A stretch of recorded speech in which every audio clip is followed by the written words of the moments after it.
Now we move on to the next question of our session, which is the vertebral column as a whole anatomy, formation of its curve, muscle attached to the spinal column. Now here in this video, I'm going to tell about the curves, vertebral column and the muscle attachment. Now what is the vertebral column? Like vertebral column is, what is its function? First of all, its function is to protect the spinal cord. There's a muscle attachment. Makes the skeleton system rigid. Because of that curves only we can stand properly, our balance is made. It is a very most important. All and each and every part of the body is very important, including, now one of this is the vertebrae. Now each and every vertebrae is attached to the intervertebral disc. In between each vertebrae, there is an intervertebral disc. This intervertebral disc is important because it absorbs the shock. If there is a sudden jolt, sudden movement of a body, there is a kind of shock for our body. It would absorb, it won't affect the bones or the spinal cord. Now, each and every vertebra is attached. See, this is the vertebral body. In between here, it is the intervertebral disc. Again here is the vertebral body. Again here is the intervertebral disc. Again here is the vertebral body. Now this intervertebral disc is made up of what? Here is the nucleus pulposus covered completely. Okay. This nucleus pulposus is the remnant of the notochord.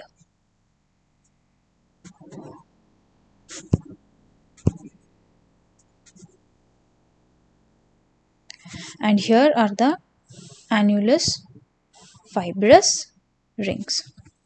Okay.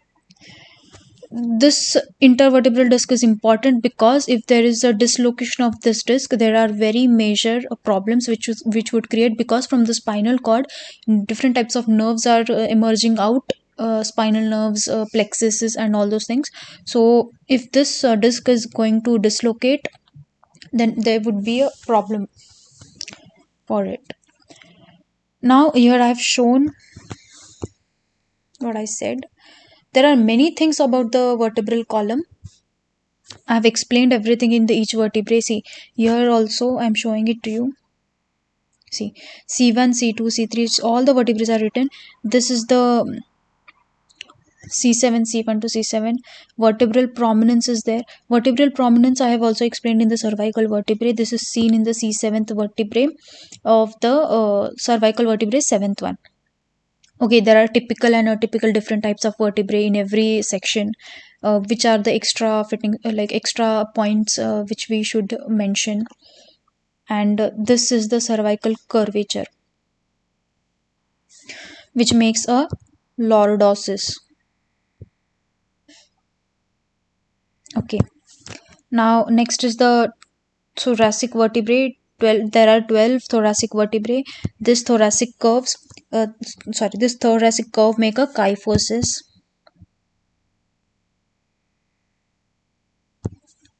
Okay. Now, what is this lordosis and kyphosis? See, now this is the anterior part, right? Here it is mentioned also. Now, our neck makes a convex outward. Outward means anteriorly. Now, this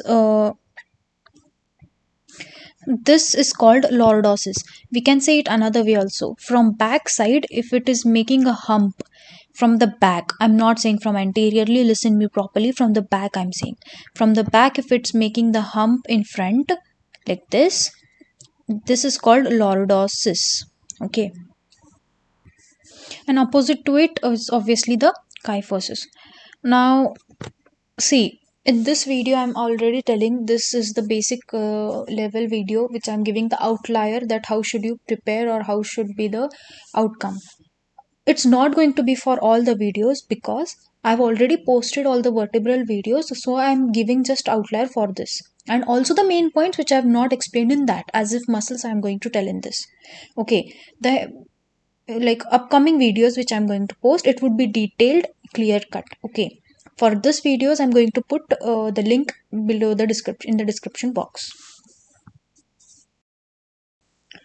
Now let's move on towards the muscles which are attached to the spinal column, and it makes the movement. Now muscles also I have posted. The superficial muscles I have covered already. I have detailedly told about the trapezius, latissimus dorsi, rhomboid major, rhomboid minor, levator scapulae, serratus posterior, and posterior superior inferior. And deep muscle of the back I have already posted two muscles. Okay, now let's see each and every muscle. Now trapezius muscle, like its origin is from external occipital protuberance, superior nuchal line of the occipital bone, uh, nuchal ligament, and spinous process of the C7th and all the thoracic vertebrae. We need the attachment and insertion, like with attachment of the spinal column, so it would help in the movement of the spinal column. Now insertion is the acromial end of the clavicle, acromion, and spine of scapulae. Action is bring the scapula to the vertebral column, rotates it about the sagittal axis, bilateral contraction, bend the head back, extend the cervical spine. And innervation is accessory and branches of cervical plexus.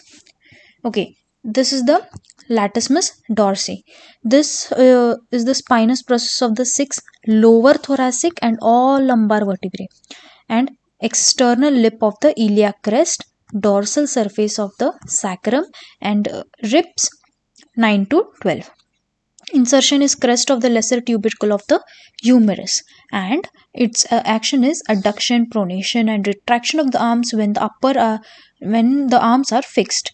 It pulls the body towards them, and the innervation is thoracodorsal nerve. Next is the rhomboid major. Its origin is the spinous process of T1 to T5 vertebrae, medial margin of the scapula below the spine, and brings the scapula upward and to the vertebral column, and pulls it against the thoracic wall. This innervation is the dorsal scapular nerve. Rhomboid minor, spinous process of the C6 to C7, and insertion is the medial margin of the scapula above the spine. And action is the same as above. Same as above means same as rhomboid major. And innervation is also dorsal scapular nerve. Here, levator scapulae. Now the name itself, it tells what it would do. Raise the scapula. Okay, but what? Raises the superior angle of the scapula and pulls it medially. Now its origin is the transverse process of C1 to C4 vertebrae and superior angle of the scapula. See, if you know the like, even if you later forget, or kind of if you have that confusion, just think, wait a while and just think. If you know the imagination, like if you know the diagram, yes, this muscle would be in on this place, whether it is superficial or deep, that you should know. And this muscle is placed on the back on this position. Okay, on that position, what is the topography of that muscle like? No, it won't work always, because there are muscles which are very deep and long, but you can just make a guess, not a guess, but still you can try. See, levator scapulae, the scapula bone, and along it the transverse process of the C1 and C4, it's somewhere nearby, so you can make as if you forget. And the innervation is also dorsal scapular nerve. The next muscle is the serratus posterior superior. Now here the origin is spinous process of C6, C7, T1 and T2. The ribs which are insertion is ribs 2 and 5, and action is raises the rib 2 to 5, participating in the inspiration. Serratus posterior superior, what it does, raises the ribs and participate in the inspiration. Which muscle participate in the inspiration? Serratus posterior superior. And innervation is intercostal nerve. And serratus posterior inferior, spinous processes of T11, T12, L1 and L2. And insertion is inferior margin of the ribs 9 and 12. Now action is lower the ribs 9 and 12, participate in expiration. And innervation is intercostal nerve. Till here I think it should be clear. First, if you are studying for the exam, Okay, now if you're doing this question, then you might be clear that what I mean to say. Now next we move towards the deep muscles of the back. Till now we did the superficial muscles of the back. Now we would do the deep muscles. Now in deep muscles, which it would come splenius capitis. Now its origin, what it is, splenius capitis is a deep muscle. Now this would its origin would come from the lower part of the nuchal ligament, spinous process of the C7 and T1 to T4. Its insertion is superior nuchal line of the occipital bone and mastoid process. In occipital bone also I have covered. In that bone I have told the muscles which are covered, which muscles insertion is where. So splenius capitis muscle insertion is on the superior nuchal line. Now its action is turns and bends the head on the same side. Now its innervation is posterior branch of the spinal nerve. Now next muscle is the splenius capitis. In this the origin would be the spinous process of T3 to T4. Okay, and its insertion would be transverse process of the upper cervical vertebrae. Upper 2 to 3 cervical vertebrae. It says, okay, splenius capitis. Now its insertion is on the upper cervical vertebrae, which is 2 to 3 cervical vertebrae. Its spinous processes and its origin is the spinous process of T3 and T4. Now what the work it would do? Turns the cervical spines to the same side. Bilateral contraction extends the neck. Now the innervation is the posterior branch of the spinal nerve. Next is the erector spinae muscle. Its origin is dorsal surface of the sacrum, external lip of the iliac crest, spinous process of the lumbar and lower thoracic vertebrae, and thoracolumbar fascia. Now this muscle have the three this muscle includes three different muscle, which is iliocostal, longissimus and spinalis. Okay, now its origin is same but insertion are different. Iliocostalis would insert on C4 to C7 vertebrae, angle of the ribs and transverse process of C1 to C4 vertebrae.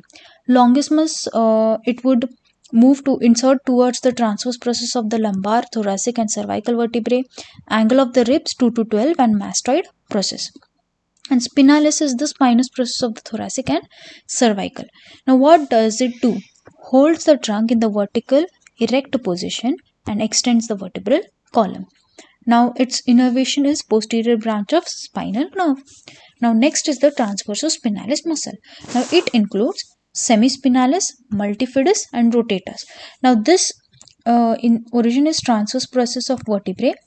Its insertion is spinous process of above lying vertebrae, and extension action is extension, rotation and bending of the vertebral column, and its innervation is the posterior branch of the spinal nerve. Till here I hope it is clear. Okay, see, even if I'm teaching everything in detail, your efforts are also important. So it depends on how much you grasp, how much you modify your knowledge, and you fit according to your comfort. Okay, so please do watch all the videos previously which I have posted. It would help you. So thank you. Keep watching, keep learning. Next video I would post as soon as possible. Bye bye.